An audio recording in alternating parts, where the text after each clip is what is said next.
अस्सलाम वालेकुम बच्चों, उनसे उर्दू 5 है। ये सबक 3 है, तितली और गुलाब।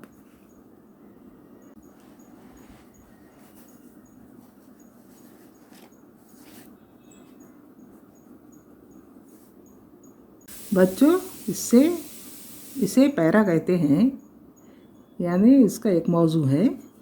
फिर यहाँ से यहाँ दूसरा पैरा है, फिर यहाँ से यहाँ तीसरा। हर पैरे में एक अलग मौजू रहता है। एक थी तितली और एक था गुलाब का फूल। दोनों बाग के एक कोने में अलग थलग रहते थे। तितली गुलाब के फूल को अपना सुहाना नाच दिखाती और गुलाब उसे देख देख कर झूमता और मारे खुशी के अपनी सारी पत्तियां खोल देता कि तितली जितना रस चाहे चूस ले। दोनों में गहरी दोस्ती हो गई और वो अपनी ज़िंदगी खुशी खुशी गुजार रहे थे। बाग के जिस हिस्से में ये दोनों रहते थे वो ऐसा बेरौनक था कि तितलियां और भौरे उधर कभी रुख ना करते थे। वहाँ गुलाब का सिर्फ एक ही पेड़ था। उसमें कलियां तो कई थी, मगर फूल यही एक खिला था।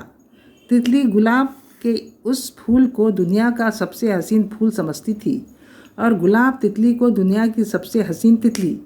दोनों की ज़िंदगी बड़े अमन और चैन से गुजर रही थी।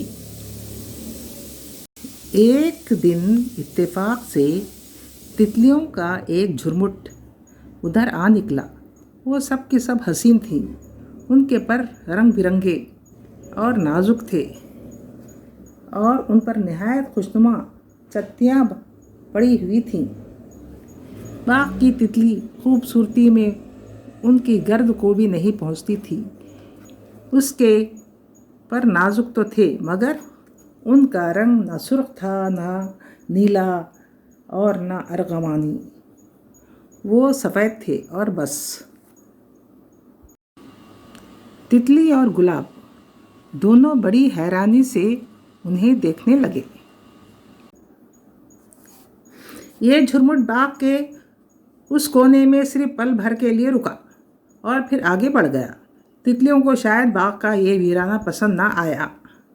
उन्होंने ये समझ कर के हमारे हुस्न को परखने वाला तो कोई है नहीं, यहाँ क्या ठहरना, बाग के उस हिस्से का रुख किया जहाँ चहल पहल और घुमा घुमी थी।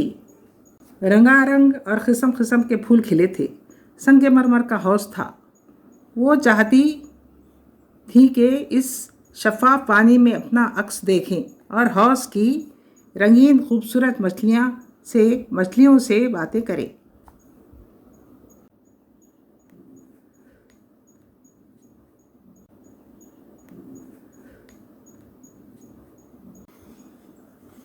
उन तितलियों के इधर आ जाने से इस तितली और गुलाब की ज़िंदगी जैसे एक ब एक बदल सी गई। अब वो पहले की तरह खुश ना रहे। तितली को आज पहली मर्तबा मालूम हुआ कि दुनिया में उससे कहीं बढ़कर हसीन तितलियां मौजूद हैं। उसका दिल टूट गया। उधर गुलाब अपने दोस्त को गमगीन देखकर दिल ही दिल में उड़ने लगा। आज तितली न पहले की तरह गुलाब के इर्द गिर्द नाची, न उसकी पत्तियों पर बैठकर रस पिया। दिन भर दोनों चुप चुप रहे। आखिर वो दिन तमाम हुआ और चारों तरफ शाम का अंधेरा फैलने लगा। तितली रात को हमेशा गुलाब की गोद में सोया करती थी, मगर आज वो शाख के उन पत्तों में जिनमें कांटे ही कांटे थे मुंह छुपाकर पड़ी रही। मालूम होता था जैसे वो अपनी बदसूरती की वजह से गुलाब से दूर रहना चाहती है। रात हुई, परिंदों के चहचहे थम गए, हर तरफ खामोशी छा गई। जुगनू रोशनियाँ ले लेके बाग में चौकीदारी के लिए निकल आए। सब चरिंद परिंद सोने की तैयारियां करने लगे, मगर गुलाब को नींद कहाँ।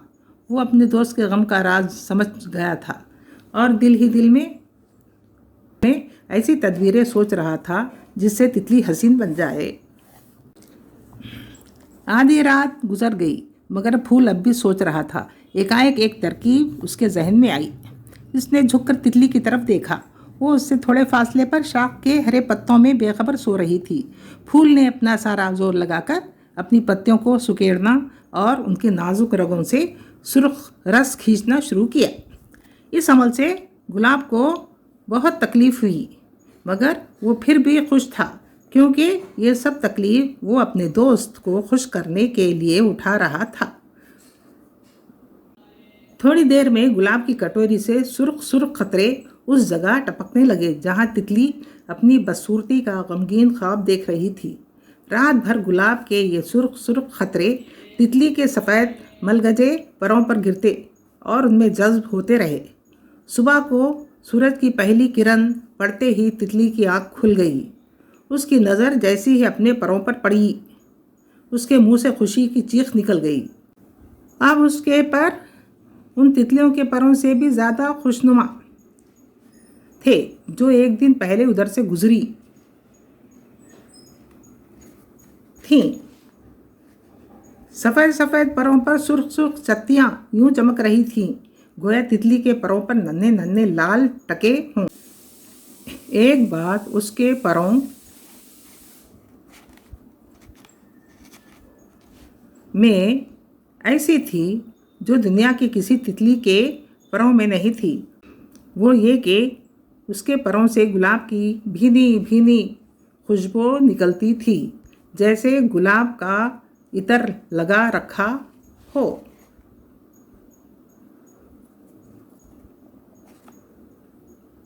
हेलो बच्चों, गौर करें, हर बुरे काम में, हर गलत काम में झूठ का बड़ा हिस्सा होता है।